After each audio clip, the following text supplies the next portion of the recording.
The test at the end of the second part of the course is not cumulative. So go ahead and forget everything you learned in the first part of the course if you wish to. I hope, though, that you will keep some of it in mind, because we'll be referring back to it over and over again. Couple announcements. Grades for the midterm will be posted by later today. We have them. We just had to figure out how to post them. They will be posted later today. To review, let's say you want to review your exam. Let's say you want to know how you did. You want to know which questions you got right and which questions you got wrong. Well, you attend Lisa's office hours. You could attend my office hours, but I don't have your exams. I'm still happy to see you, happy to talk to you, but I won't have your exams to go over. Lisa will have your exams. Now that the midterm's over, you might be turning your eye to or your mind to the next requirement of the course, which is a paper. Paper's due May 20th. Well, that's not very long. That's not very far away. It's only 14 days away. You might consider starting it. It has to be turned in hard copy. So for those of you watching at home, someone has to turn in your paper. You can come into class. It's a pleasure to have you. But whether or not you come, your paper does have to come, because it has to be here. We're not accepting any attachments or electronic things like that. By the way, one other announcement. If you haven't been keeping up with the videos, this week's video is quite proud of it. You might want to take a peek at it. All right, let's a couple more business things. Let's talk about the paper for a second. Okay, because we haven't talked about it very much. The paper, the requirements and goals of the paper are described in tremendous detail in the syllabus for the course. Now, I urge you to read every word of the syllabus, but especially the description of the paper, because it's very detailed. The general goal of the paper, I will tell you, is to write about a problem relevant to relationships, identify one, write about research related to that problem, and then propose some research to extend our understanding of that problem, maybe solve the problem. And those goals are explained in much more detail in your syllabus. Choose a topic you care about. Why not? You're going to have to do the writing. Make it something that you're interested in anyway. You wouldn't be in the course, presumably, if you weren't interested in something to do with intimate relationships. There are plenty of problems out there, and some of them are suggested in the syllabus. So pick a problem you care about. What you want to submit to us is 5 double-spaced pages. That does not include a title page. You don't want a title page. It does not include references either, I don't believe. So 5 double-spaced pages. Make it neat. Don't have coffee stains on it. If there's spelling mistakes, correct them before you give it to us. We don't want to read that. And then since you're writing it, and since we have to read them, why don't you make it interesting, please? Why not? I realize that you didn't volunteer to write the paper, but you sort of did by taking the course. So since you have to write it and we have to read it, let's just make this more pleasurable by making your paper fun to read. Imagine that someone you cared about was having to read it. Write it as if that was the audience, someone that you wanted to have a good time reading the paper. So that's any questions about this requirement, Jessica? I know that we're supposed to reference some studies. Yes. Can we reference anything, any of the studies that are in our textbook? You can. You don't want to reference the textbook itself, but you can reference studies in the textbook. Ideally, you would not only reference studies in the textbook. Here's what you cannot reference is a Wikipedia web page. That does not count as research. You could start there, but I wouldn't end there. Any other questions about this requirement before we go on to content? Yes, is that Wiley? Wyatt?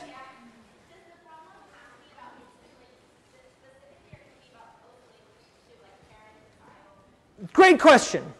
Wyatt asks, does the problem have to be about intimate relationships specifically, since this course is about intimate relationship, or can it be about close relationships more broadly? The answer is B. It can be about close relationships more broadly. It can be about interpersonal relationships, so the topics for this paper are broader than the topic of this course. Just wanted to be sort of related to the broad constellation of relevant subject area. Any other questions? That was a great one. Yes, Vicky? It says so in the syllabus. I don't remember off the top of my head, but it says in the syllabus you sort of have to have this many.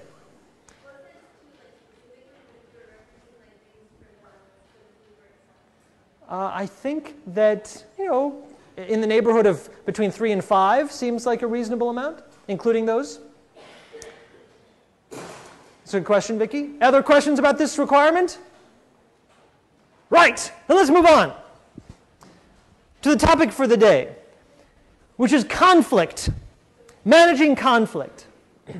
So before the midterm, Tom Bradbury in his last lecture talked about pro-social things, about ways that couples maintain intimacy, create intimacy, support each other, do the things that intimate relationships are all about. We enter relationships for positive reasons. That's what we want. And presumably at the beginning of relationships, all these positive things that we do for each other are most of the relationship, and that's why we continue them. The mystery isn't really, why do we do nice things with our partners? That's not mysterious. We do nice things for our partners because we love them, and that's why we're with them. No, the mystery is the topic for this week. If we love our partners, if we want to be with our partners, and we want them to love us back, why would we ever treat our partners in a way that wasn't positive? Why would we ever be mean to our partners? Ever? Why would we ever do something hurtful to someone we claim to love? That's the mystery. What do people want from their relationships? You want not just freedom from conflict, you want actually positivity. You want love, all the things that we were talking about before the midterm. And moreover, everyone knows how we should treat our intimate partners. Now, I want to refer you back to the fellow that we saw in the film at the end of Friday's lecture. You may recall, I don't remember his name, was him Chuck? Chuck? So this is the guy who'd been to prison a couple times, who, remember we commented that he said, here's what I learned from my parents' marriage. He said, so in other words, this is stuff he learned in childhood. He learned, treat people with respect in your family, don't belittle people, don't be mean to people. Imagine if I asked you, what do you know about conflict, about managing conflict effectively? I'm guessing that there would be, on the whole, a lot of agreement in the class. We already know a lot about how we should treat our intimate partners. We should treat our intimate partners with respect. We should validate them. We should be open to their ideas. We should be tolerant of disagreements. And even in the midst of disagreement, the last thing we should do is get angry. Raise your hand if you're pro-defensiveness. Very few hands. Raise your hand if you think it's okay to throw things at your partner. No hands. We know a lot about the good things to do, and we know a lot about the bad things to avoid. So the mystery is that if we all want the same thing, and we know how to get it, how is it that of all the places where we might lose control, of all the circumstances in which we would do something that we know is the wrong thing to do, of all the people with whom we would lose control and behave in a way that we would regret later, why does it happen so frequently with the people that we love the most? How is it that we treat the people we love the most in a negative fashion? Well, that's the mystery. And it's actually the mystery of more than today. It's a mystery that we will actually be pursuing for the rest of the second half of this course. And I'm not sure we'll get an answer to that fundamental question today. But let's see how far we get. So that's the mystery. Let me talk a little bit about the history. Studying conflict wasn't where relationship research began. Relationship research started, I think Tom told you, looking at personality, actually. The earliest marital researchers, for example, were looking at the divorce-prone individual, the idea being that the person who gets divorced has some kind of character flaw that made your divorce inevitable. And the other people who have good marriages, because you've got the good marriage personality. And that was maybe reasonable when divorce rates were low. When there wasn't a lot of divorce, you could say, well, divorce is this crazy aberrant thing that happens. But that changed in the 1960s. Divorce rates started to climb, and they climbed high. And suddenly, it was very hard to sustain an argument that divorce was a result of some aberrant personality, because if that were true, then everyone in the world is aberrant. Hard to imagine. Also, as divorce rates climbed, more and more people were going to get couples therapy. When divorce rates were low, there was no such thing as a couples therapist, because there were no couples that wanted or asked for therapy. But suddenly, when divorce was sort of more normative, more couples were going to get therapy. And when they went into that therapist's office, husband and wife or any couple, and sat down and the therapist said, "So what brings you here?" The big complaint was, "We're fighting. We are fighting," and let's talk about that complaint. What's the complaint? The complaint is, we fight a lot and we're going around in circles. We fight a lot and we never get anywhere. We fight a lot and the same topics keep coming up and it gets ugly and we both are upset and crying and we can't figure out a way out on our own. We want to get out of this. So the people that were hearing the complaint were therapists, clinicians. And what do those therapists need? Those therapists said, well, I need to tell these people something. I want to be able to give them some answer, some response that says, well, here's what you should do. But they didn't really have an answer. Well, social learning theory emerged from this context. So we talked about social learning theory. You talked about it with Tom Bradbury. That's the theory that change in relationships really comes from the way couples communicate and the way the behaviors that they exchange and how they understand those behaviors. Social learning theorists said, look, some people are better at communicating than others. It's a skill. One of the fundamental assumptions here is that there's a skill to managing conflict, and some people don't have it. Some people do have it. But if that's true, that's a very convenient assumption for me as a therapist. Because if there's a skill to doing this well, then I can teach you. If there's a skill, I can teach it. So clinicians were a driving force in research, turning research from personality to studying what couples actually do, how couples actually communicate. They studied conflict. They said, well, if this is the complaint, let's research it. Let's research how couples talk about problems, how couples communicate. Specifically, what are they doing? And then let's develop treatments based on what we observe. So that's sort of where this came out of. Whereas it didn't come out of necessarily a basic research. The research I'm about going to describe a lot today came out of a desire to help people, to find solutions, very concrete solutions. Before we talk about the research, let's define some terms. And the big term today is, of course, conflict. Well, what is conflict? Well, one of the definition I'd like to focus on was proposed by a guy named Kurt Lewin, one of the godfathers of social psychology, a personal hero of mine, very influential academic.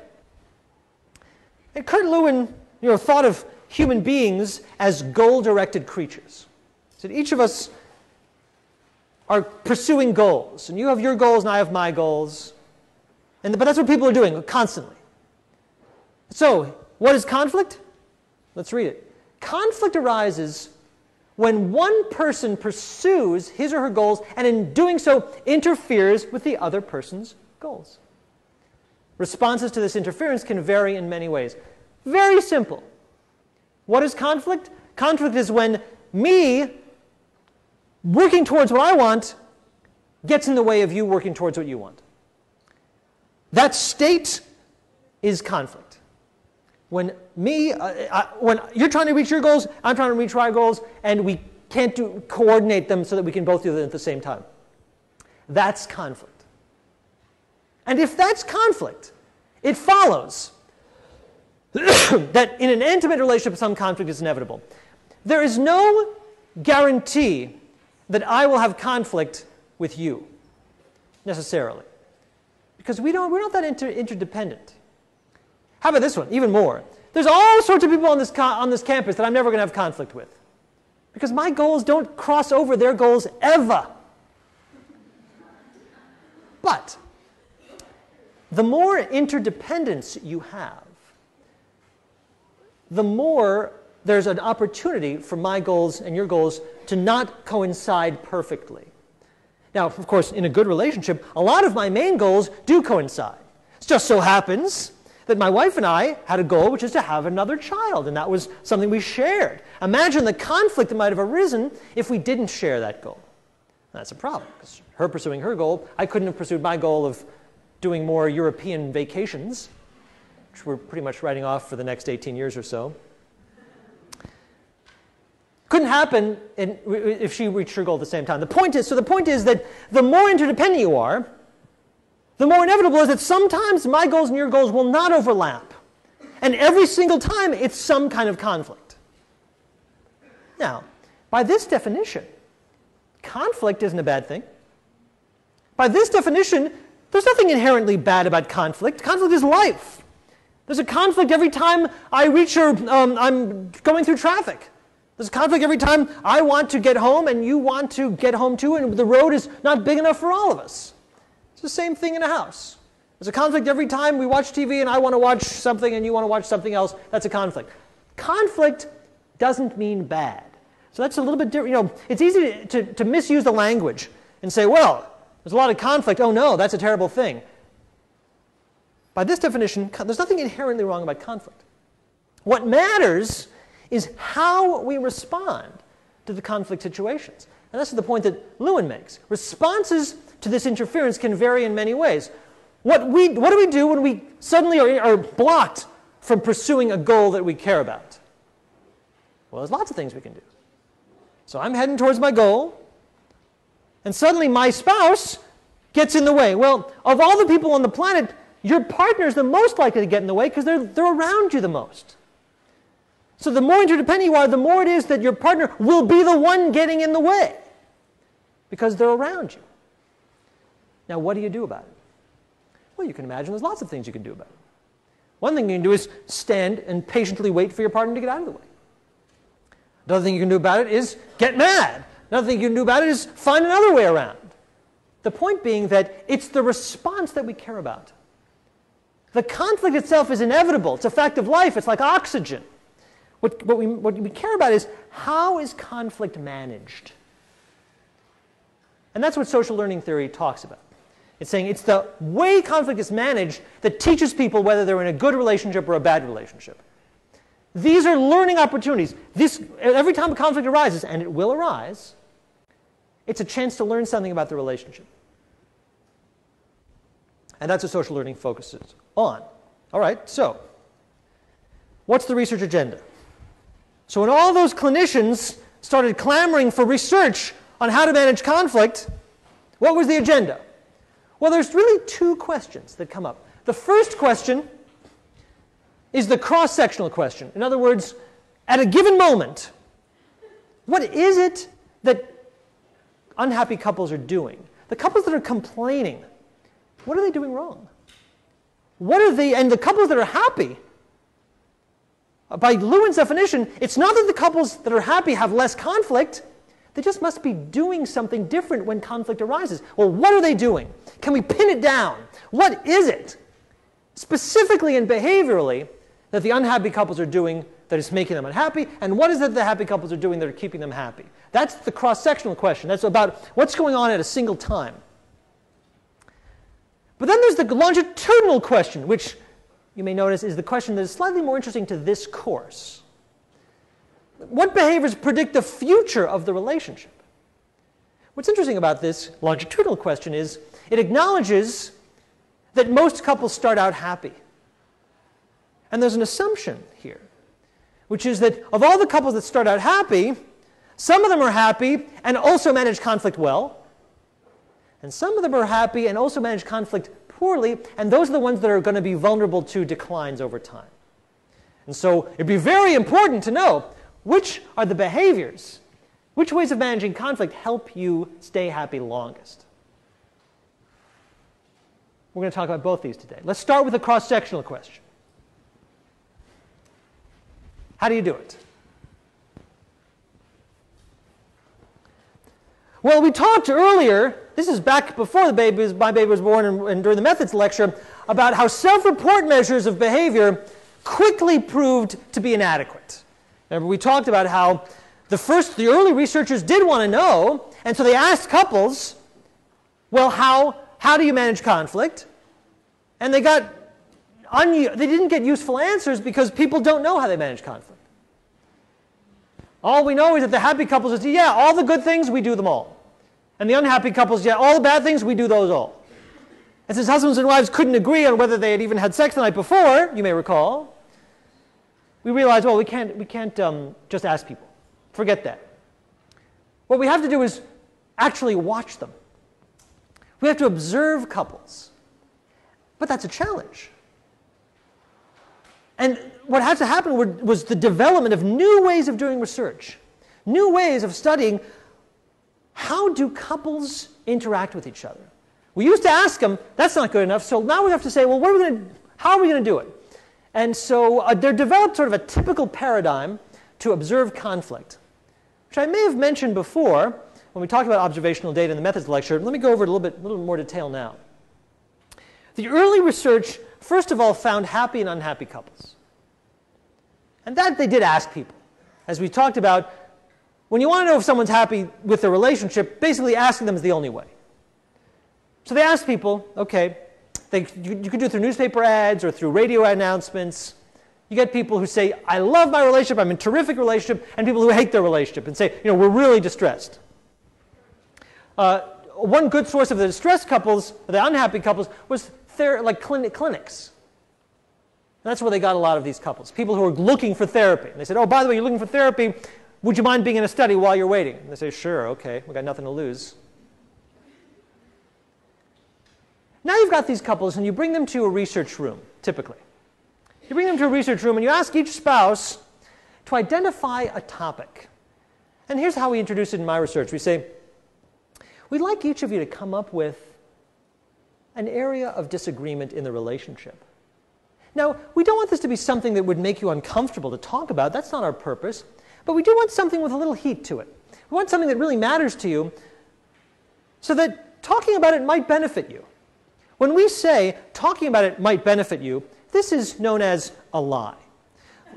What we really care about is, what we really mean is, talking about it might actually get you to show real emotions, and that's what we're trying to study. But that's not what we say. We say, this might benefit you, but what we really mean is, this might benefit us. And then I think you remember I put two chairs out here, and we have two people sitting in chairs.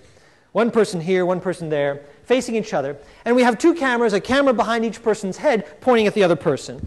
And wires from the cameras connect their images to a single screen. So we can look at their faces at the same time, even though they're facing each other.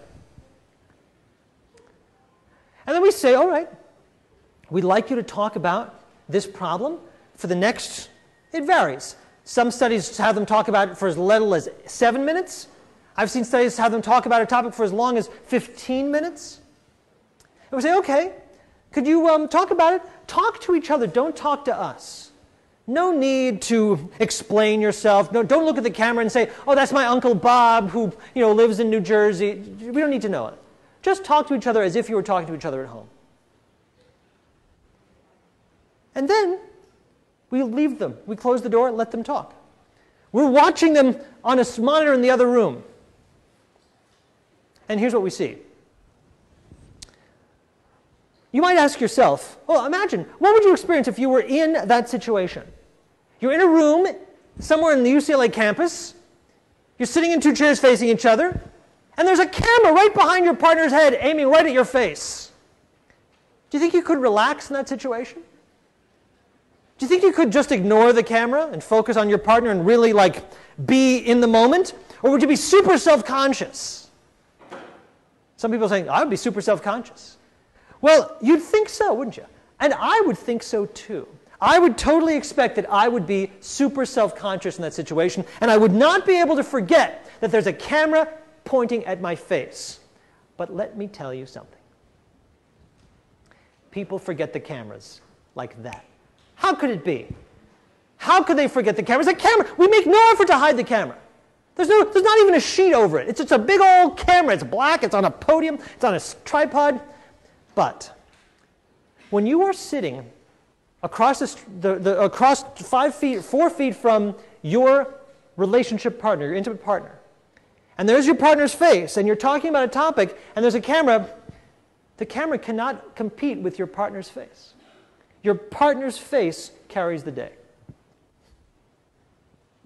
Well, sure, you might say. But surely people they still know you're talking, so they can fake it. They can fake their behavior. Okay, let's pursue that argument. What would they fake? What are you going to do? What would be your motive if you're in that room being taped by researchers while you have this conversation? How are you trying to come across? What's your name? Marina? Sabrina, right. That's right. Oh, right, you just want to sound like I'm not the one causing the problem. In fact, you might want to sound like you don't have a problem.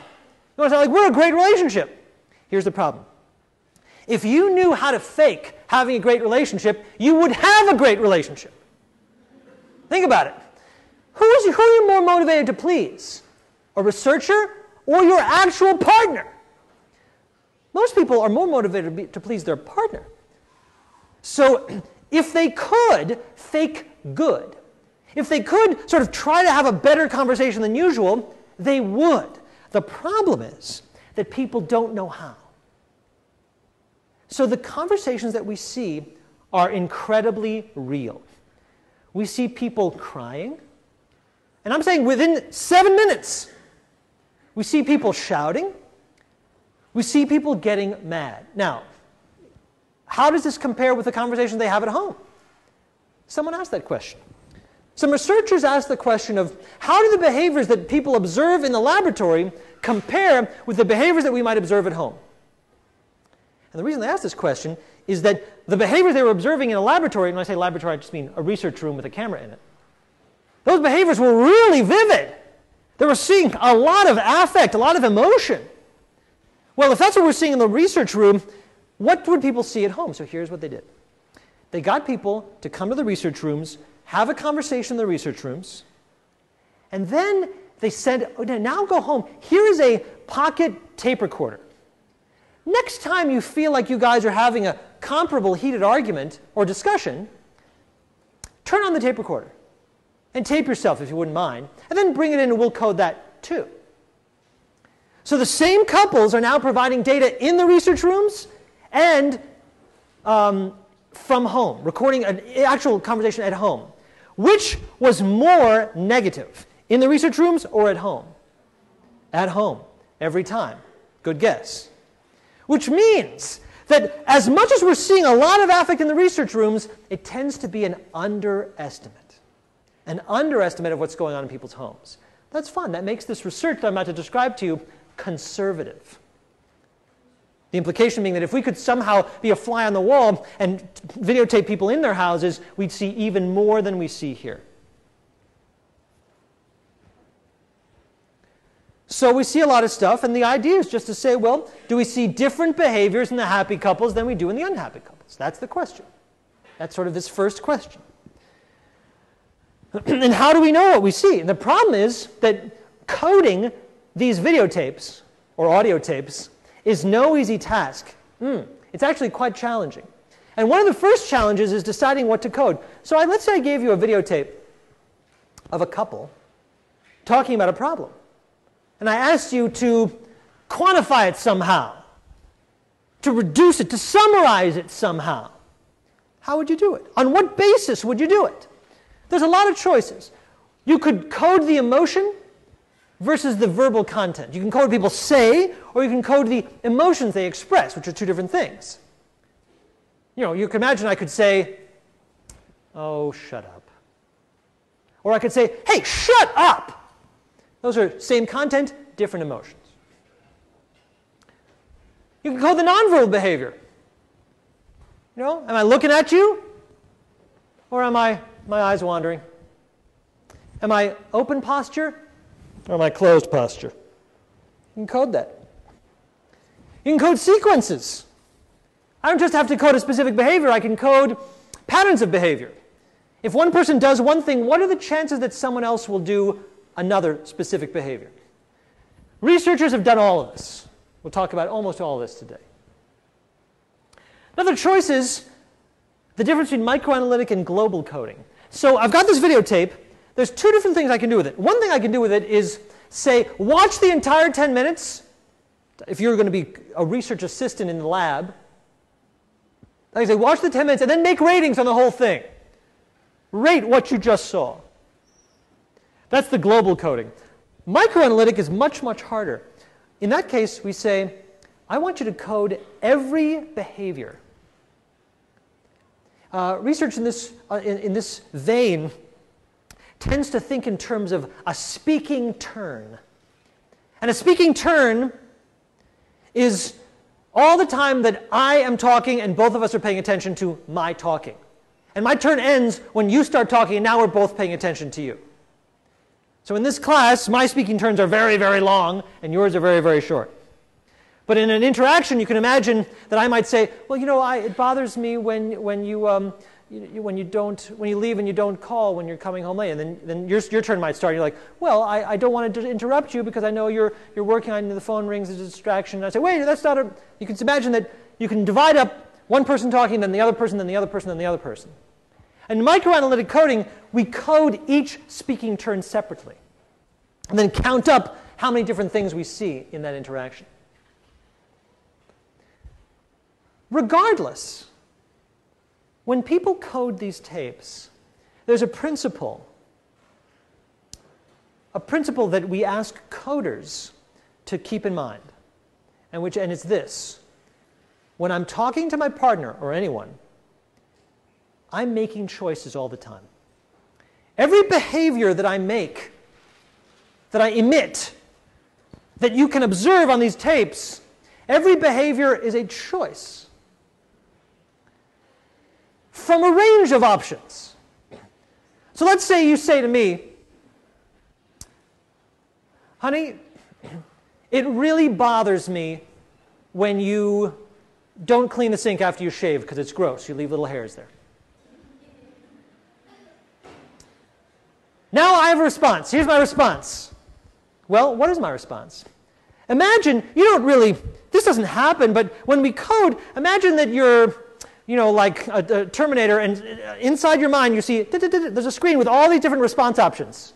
And you're about to pick one. One response option is, oh, I didn't realize that bothered you. Well, thanks for letting me know. I'm going to be sure to do it differently next time. Another option is, well, okay, whatever. Another option is, well, you're the one you're so picky. Why are you so uptight about the sink? For goodness sakes, leave me alone. Another option is, well, you leave your underwear in front of the shower, so you shouldn't talk to me about neatness because you're the one that is the one.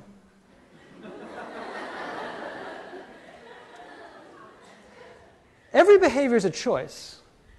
And the meaning of our choices depends on being aware of that range. So when you're coding, so then the question is, okay, what response would be considered a constructive response? What response would be considered a positive response? Well, something that, given that you've disclosed an issue with me, a complaint, a response that was open, a response that acknowledged and validated your concerns, would be coded as more positive than a response that was defensive or accusatory. It's very hard to get reliability. The challenge is that you want multiple people to see the same things. You want to train people so that if I brought a lot of you to the lab and I trained you for a while, if you watch the tape, you'd all see exactly the same things. But it's tough. It's tough. So, like, imagine a couple where one person says to the other person, you jerk. Can you imagine that could be, I'm serious. No, you jerk. You are a jerk.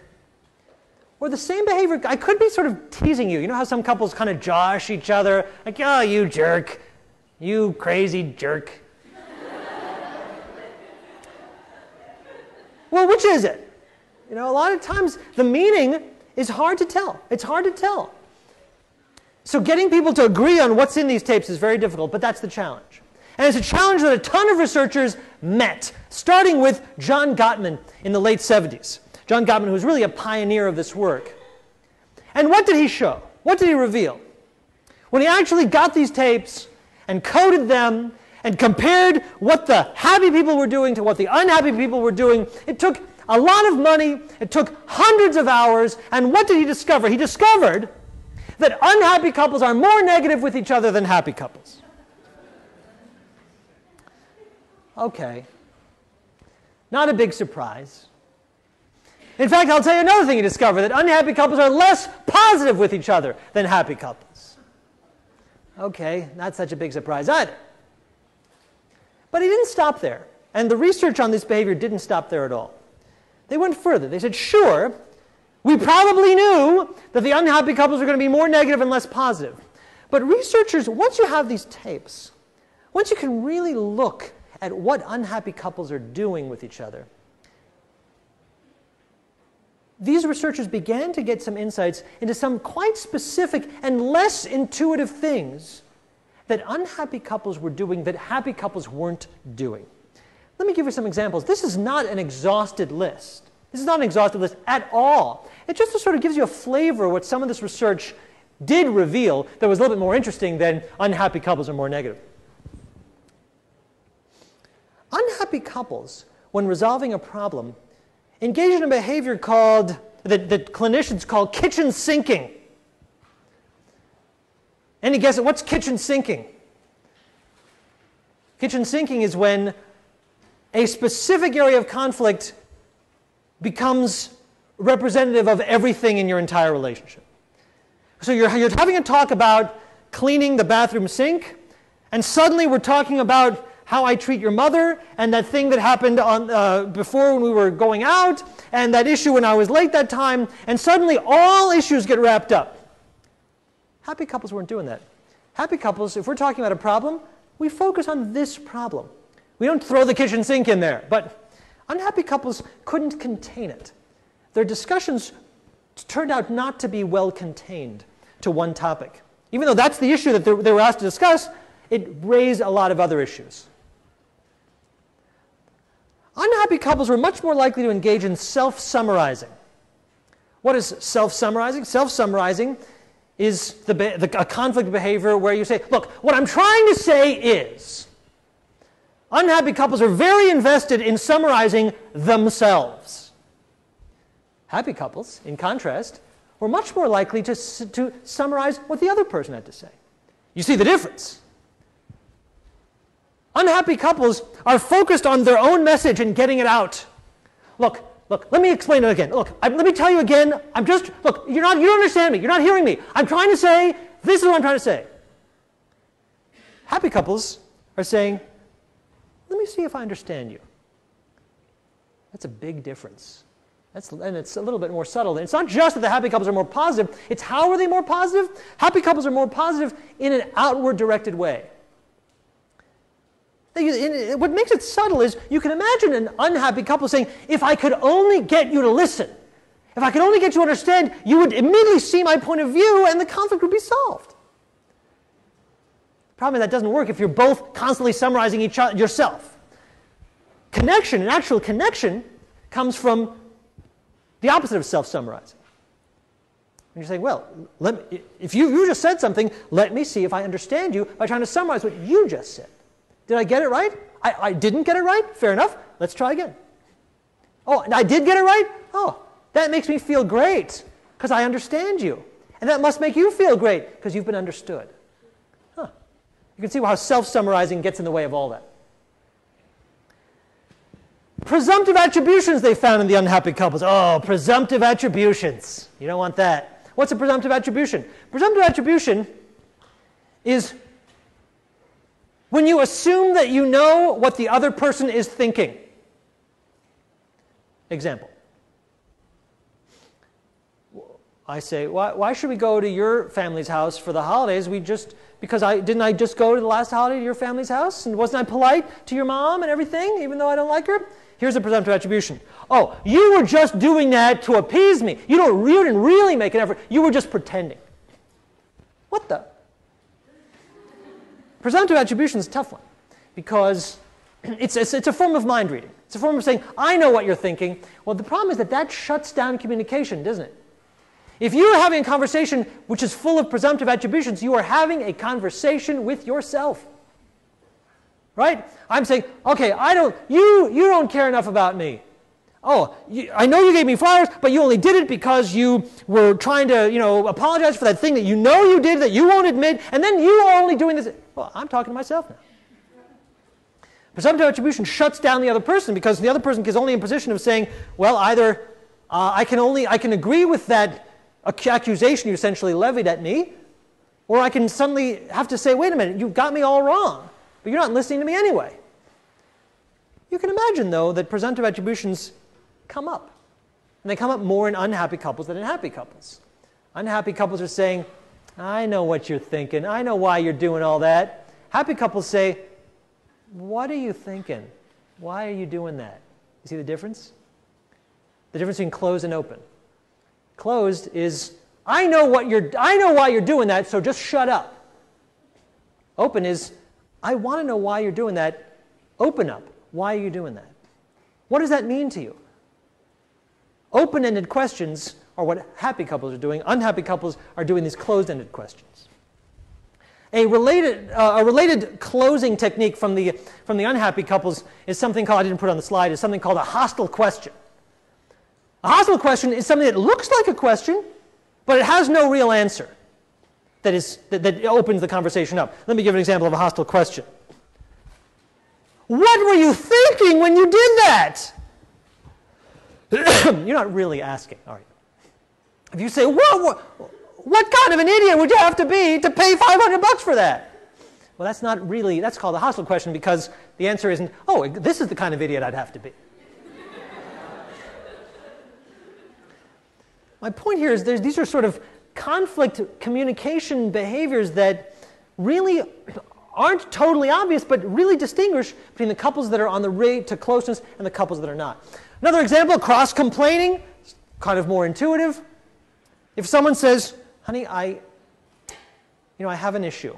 I don't like the way you are watching television at night when that's the time when we could be together. Well, a happy couple says, all right, you raised the issue, let's talk about that issue. What is it that you'd like me to do differently, or what is it that you're missing? Let's talk about it. That's the issue. Cross-complaining say, oh, that reminds me, I've got an issue too. You're a nag, and you never give me the little space or whatever. A cross-complaining is sort of related to the self-summarizing idea. It's when two people are so wrapped up in their own issues and getting their own issues out that they can't connect and be open to each other's issues. Yes, what's your name? Danielle. How does cross-complaining differ from kitchen sinking? It's related. It's related. You can imagine cross-complaining being about the similar topic. So if it's about neatness, you could say, you don't like how neat I am. And I say, well, actually, I don't like how neat you are. But kitchen sinking is about expanding. It's about expanding the topics to all these different issues. But they're related. This is all related. Prescription. Prescription is also subtle. Prescription is simply telling people what to do. And guess what? Nobody likes to be told what to do. Now, it's subtle because there's a way to say what you need. You can say what you need in a relationship. You can say, I need more time with you. I want more time alone with you. I want that. But that's opening yourself up. That's disclosing your needs. That's opening. Prescription tends to close. Prescription is when you say, you know what you need to do? You need to wise up, shape up, or ship up. Or it can be more subtle. You know what you need to do? You need to stop doing it on the computer. You need to stop watching TV. You got to pay attention to me. That's telling you what you need. Well, that shuts you down. Maybe you have a different idea of what you need. The difference between open and closed is open avoids prescription. Open says, here's what I need. How does that fit with what you need? What do you need? Prescription says, I'll tell you what you need, so you shut up. So we've come along. I mean, you see how the research isn't as simple at all as, unhappy couples were just more negative, which would be a trivial result, I agree. It actually got a lot deeper than that. As people got into listening to what couples were actually doing, it became actually revolutionary research. Revolutionary.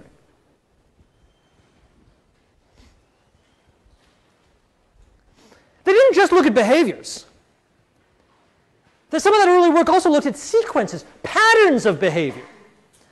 So if you've got a videotape, you don't just see behavior, behavior, behavior. You can see, over the course of 10 minutes, something develop. You can see the escalation of conflict or the de-escalation of conflict. And what they found is that unhappy couples are more rigid and predictable. What does that mean? It means that unhappy couples fell into cycles that they had trouble breaking out of. So for example, the way this work is done, it's quite complicated statistically, is I look at every single, let's say, negative coded behavior, negative speaking turn in the 10-minute interaction. And for every time I'm negative, I can compute for a couple the statistical probability that your next behavior will be either also negative or neutral or positive. To give you an example from one study. I can actually compute the statistical probability that if I'm negative, you're negative also. Well, unhappy couples, the probability of negative reciprocity, the probability that one person's negativity was followed like a reaction, like a reflex by another negative behavior from the other partner, was significantly higher.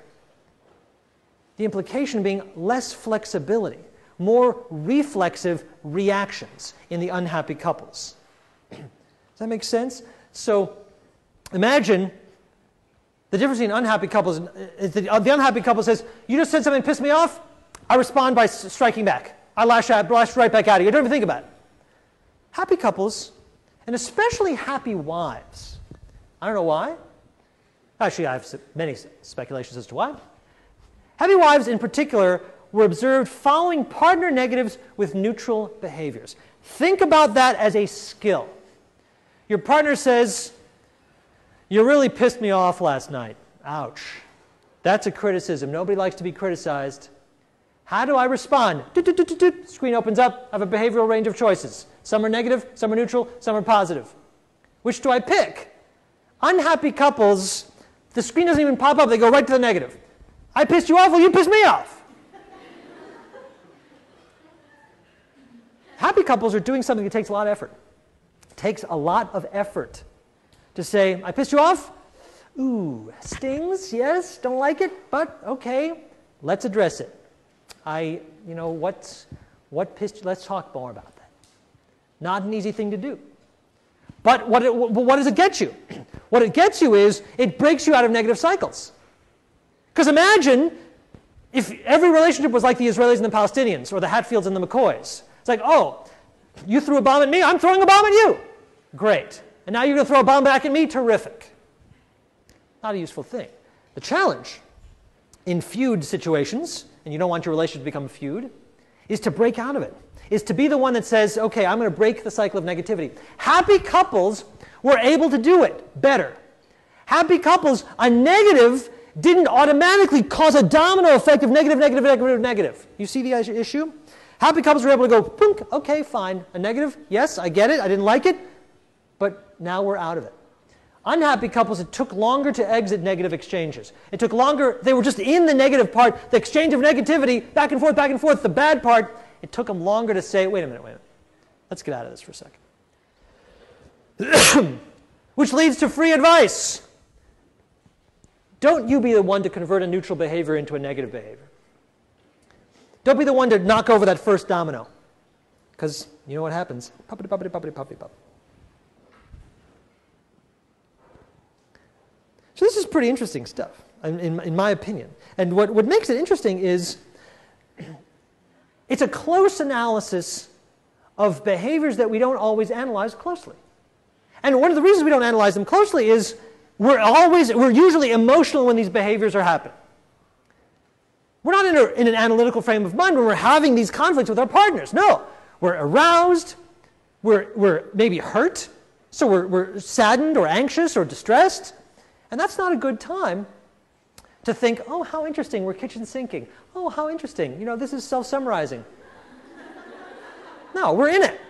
But once these videotapes started to get collected and people could actually see what are couples doing, the subtleties of what it is that unhappy couples were doing were able to be described. Which brings us to escape conditioning. Did Tom talk a little bit about coercion theory and escape conditioning when he talked about social learning theory? Yeah? Well, I'm going to talk about it too. Albert? Arthur? So sorry.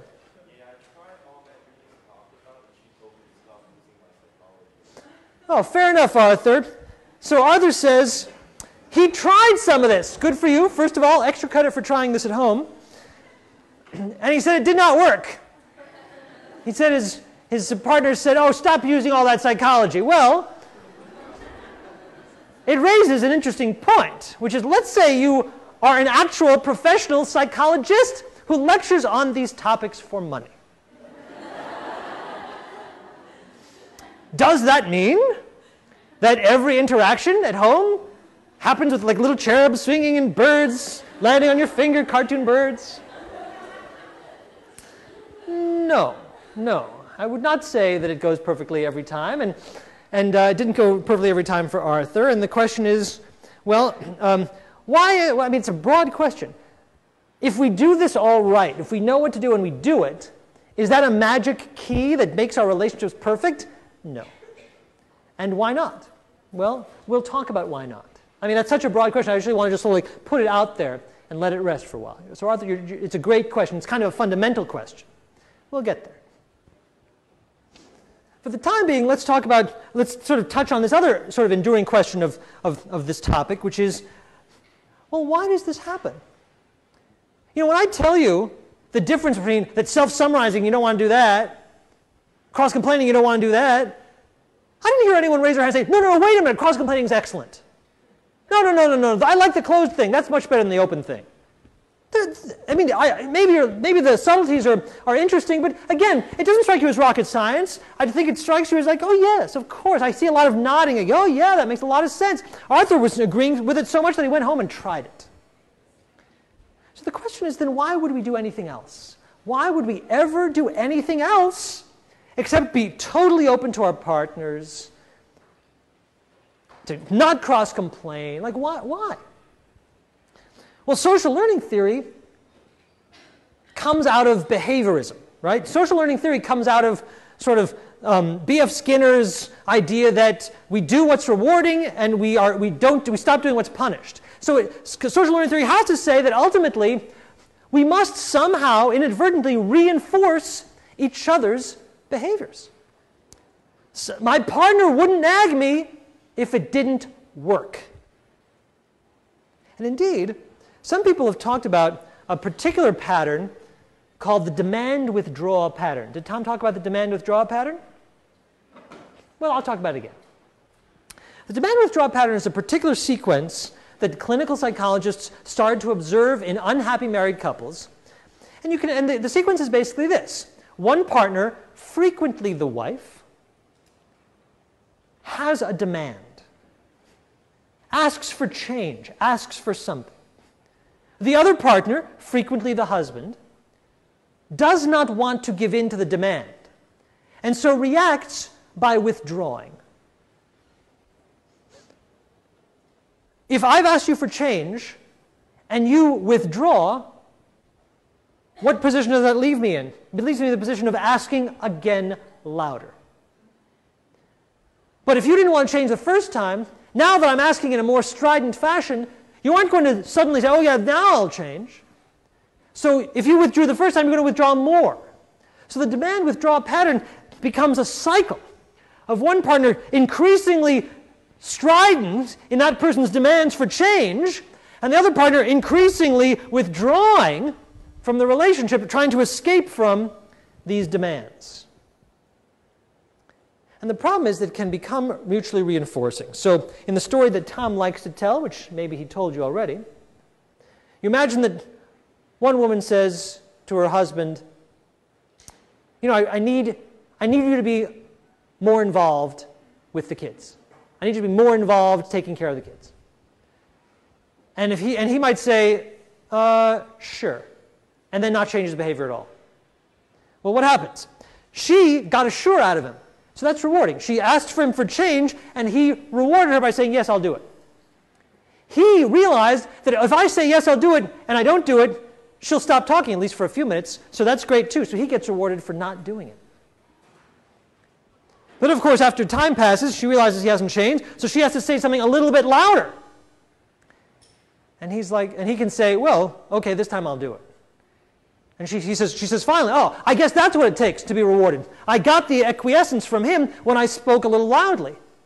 And he says, boy, all I have to do is immediately give in and then stop the conversation, and I will escape the conversation. That's terrific. But it doesn't actually require change. Well, you see where this is going. Over time, she gets rewarded for being louder and louder and louder, and he is rewarded for withdrawing and like shutting her up without actually making any changes. And soon, she's nagging, which is not something she wanted to do, and it's not something he wants to be on the receiving end of. Meanwhile, he's totally shut down and withdrawn, which is not something he wants to do, and it's not something she asked him to do. But the cycle starts small and becomes reinforcing. Does that make sense? Can you sort of see how those little patterns can be reinforcing? When people say, you know what, I don't have time for this right now. So anything that allows me to escape the situation is reinforcing, even if in the long run it's not what I want to do. That is social learning theory in action. That is how social learning theory explains some of the genesis of these negative cycles. Does that make sense?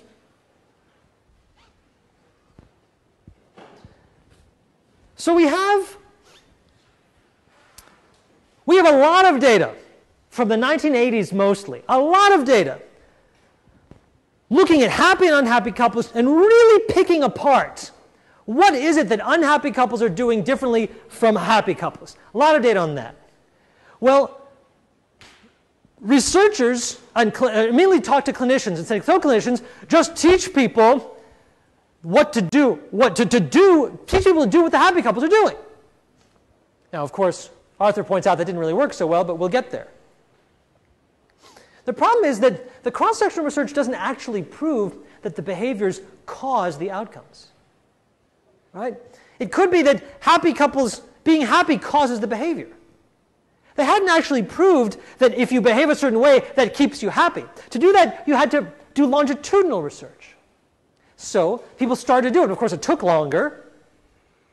But people started to do it, started to get couples who were happy, newlywed couples. Bring them into the research rooms, observe them. And here's the first thing they observed. The first thing that we observed. Since this is where I enter the picture.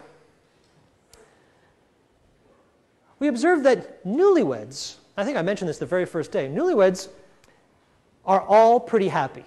So the range of their happiness is very narrow, and it's all clustered at the top of the scale.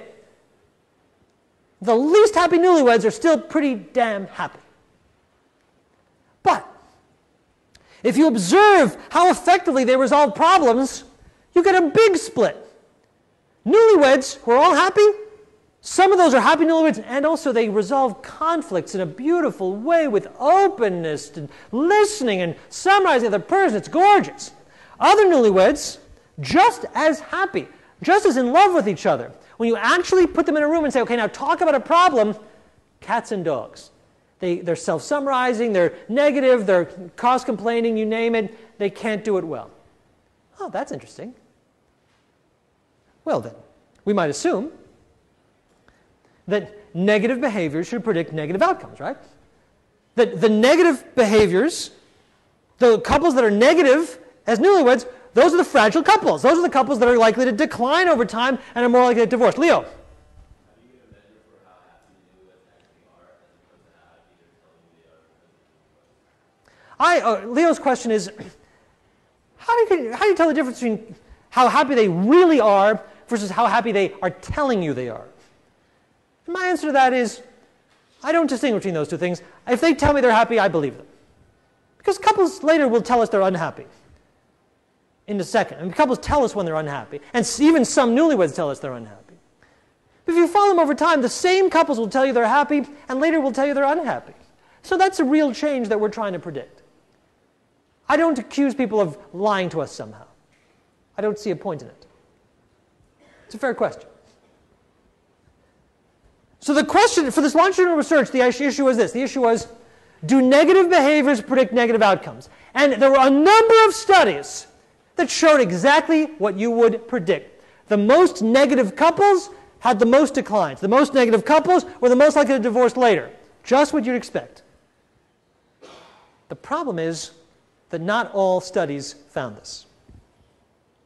So Gottman and Krokoff in 1989 did research where they brought in established couples. They brought established couples into the lab. And they measured their expressions of emotion. They measured their specific affect. So Gottman's people looked at 5 negative affects: sadness, anger, contempt, anxiety, and there was a 5th one that I cannot remember. And what they found was that cross-sectionally, in other words, at one moment, the happiest couples showed less of the negative affect. And the unhappy couples showed a lot more of the negative affect. Sounds great. But what they showed is, in that study, is that over time, when the wives had been angry earlier, even though that was associated with less happiness earlier, over time, the angrier wives declined less. They actually did better. Those marriages did okay over time. What? Anger predicts better outcomes? What? No. Well, in fact, that study was criticized left and right by me and others. We said, oh, that study was a really badly run study. Their sampling was terrible. The statistics were awful. Ugh, stinky study. So we did a better study. We started with newlyweds, not established marriages. We followed them for not a year, but for they studied a year. We studied for 4 years. They really were combining 2 samples, which you shouldn't really do. We had 1 simple sample of newlyweds. Much better study. I'm really proud of this. And to my disappointment, we got similar results. Whereas some of our negative behavior codes among the newlyweds seemed to predict shallower declines, more stable satisfaction over time. Huh. Why? Why would it be why is it good to be angry? Like, under what how can that be right? How can it ever be true that getting angry at someone's a good thing? Any thoughts on that? What's your name? Kelly.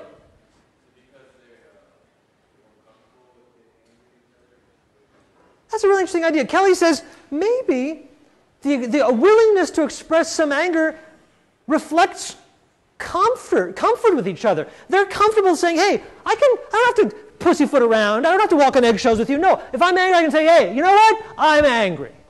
Because I know you love me, we're close, and I'm not threatened by that. It's an interesting idea, Kelly. Okay, we've heard from Wyatt. How about Micah?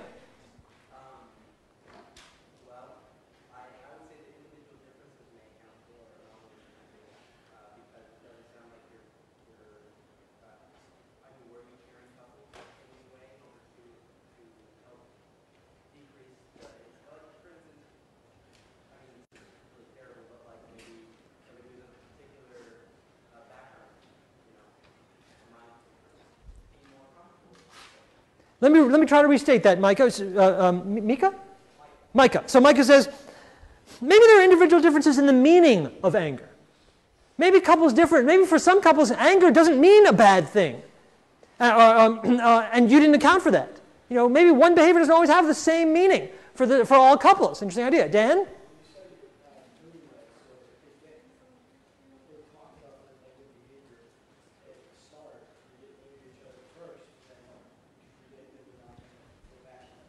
Oh, Dan, very interesting idea, Dan. So here's what Dan says. Dan says, maybe in the newlyweds, by getting angry and expressing honest negative emotion about an issue, they're nipping that issue in the bud. They're preventing that issue from getting worse later. But couples who, in contrast, suppress anger or suppress negative feelings, who are not willing to talk about a problem, well, that problem might fester and then bite them later. Interesting idea. Very interesting idea. Okay, Wyatt. I think it would probably be hard to maintain high levels of positivity over time. So it might be more taxing to like always be positive, and then eventually you're kind of like, screw this, I'm not doing this anymore. Interesting. So Wyatt discloses too much and says, maybe it's just taxing to have to be positive all the time. And so the people who are positive all the time presumably decline more than the people who just let it all hang out. Similar to Kelly's argument. What's an interesting idea? And all these are interesting ideas, and they were all discussed. They were all discussed when people were sort of talking about this finding. I'll tell you, the one that was discussed most in the literature, the one that Gottman and Krokov, for example, pursued, is the idea that Dan shared with us. The idea that even though there's short-term pain in talking about difficult issues, there may be long-term gain in talking about them. Because by talking about difficult issues, you address them. You resolve them. If you never talk about them, you never resolve them. At least that's the idea. But other people came back and said, yeah, but can't you talk about them in a nice way? I mean, like, surely it can't be positive to sort of lay into your partner and get angry. I mean, these are negative codes. What to do? What to do? Well, if you're a researcher and there's this kind of controversy, you want to resolve it by doing more research. So we did.